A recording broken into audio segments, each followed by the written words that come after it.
Terbakar cemburu, remaja di Tangerang, Banten tega aniaya pacarnya hingga tewas. Di Padang, Sumatera Barat, warga Kota Baru bentrok hanya karena seekor sapi sering diusir. Sementara di Pasuruan, Jawa Timur, 3 orang mengalami luka sabetan senjata tajam saat duel karena senggolan becak motor.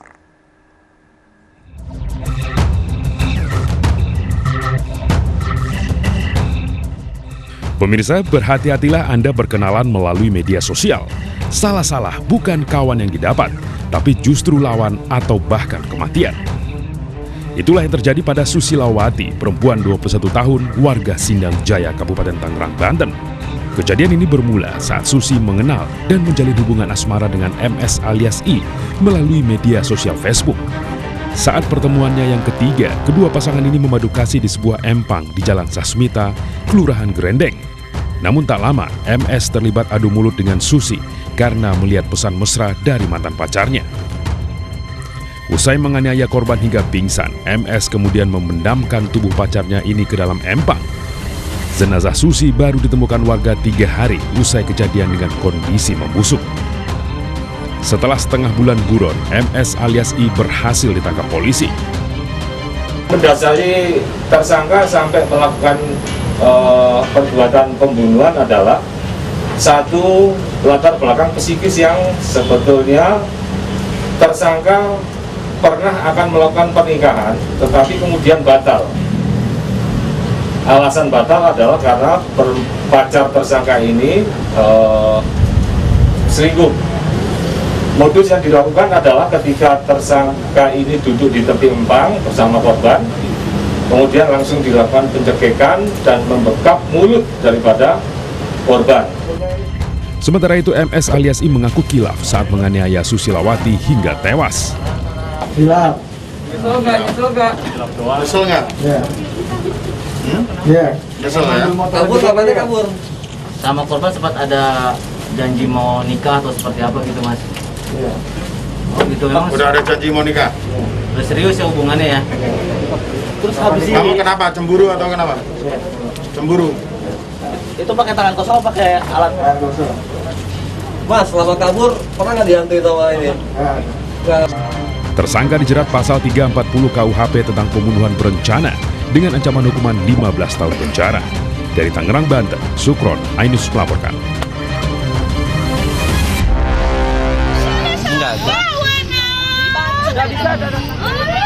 Iya, itu apa?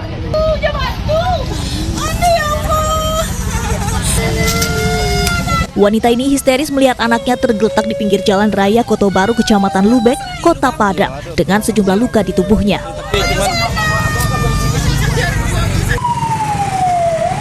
Fadli Arif, 36 tahun, tewas setelah berkelahi dengan tetangganya Renzo di jalan raya Kota Baru. Korban mengalami luka di bagian kepala akibat benda tumpul. Jenazah korban diotopsi di Rumah Sakit Bayangkara, Polda Sumatera Barat. Bentrok dipicu hanya karena sapi milik Fadli sering diusir oleh Renzo. Motif dari pelaku bahwa korban sering membawa ternak sapinya ke ladang milik pelaku. Dan sudah berulang-ulang kali diingatkan, disampaikan, kemudian ada emosi dari pelaku terhadap korban. Kemudian pada saat kejadian tersebut, korban menantang pelaku untuk berkelahi. Kemudian dilayani oleh pelaku, dan pada saat itu pelaku masih dalam keadaan hidup. Sementara Renzo yang sering mengusir sapi korban ditangkap polisi. Ia mengaku jika ditantang duel oleh korban, pelaku terancam hukuman 5 tahun penjara. Dari Padang, Sumatera Barat, Budi Sunandar, Ainus melaporkan. Pak Edi, Sahudi, dan Asmat mendapat pertolongan pertama di Puskesmas Nguling, Pasuruan, Jawa Timur. Ketiganya mengalami luka sabetan senjata tajam saat adu nyali dengan pengemudi becak motor lainnya di jalanan Desa Kedawang. Petugas Puskesmas kemudian merujuk Pak Edi ke Rumah Sakit Bangil karena mengalami luka berat. Sementara korban dari pihak lawan dibawa ke RSUD Tongas di Probolinggo, Jawa Timur.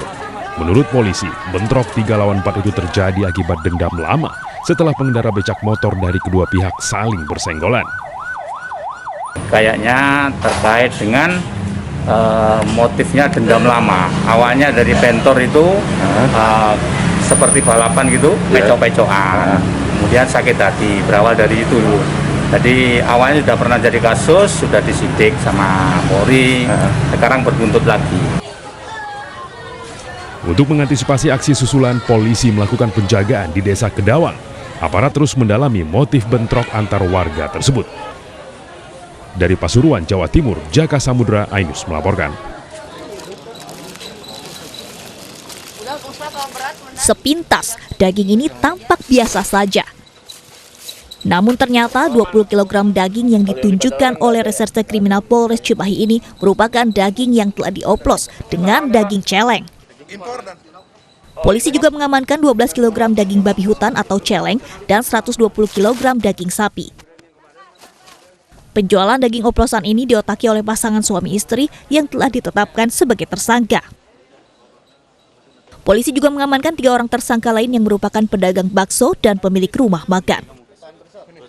Daging sapi oplosan dijual seharga Rp60.000 per kilogramnya ke sejumlah pelanggan tetap dan tidak dipasarkan di pasar tradisional.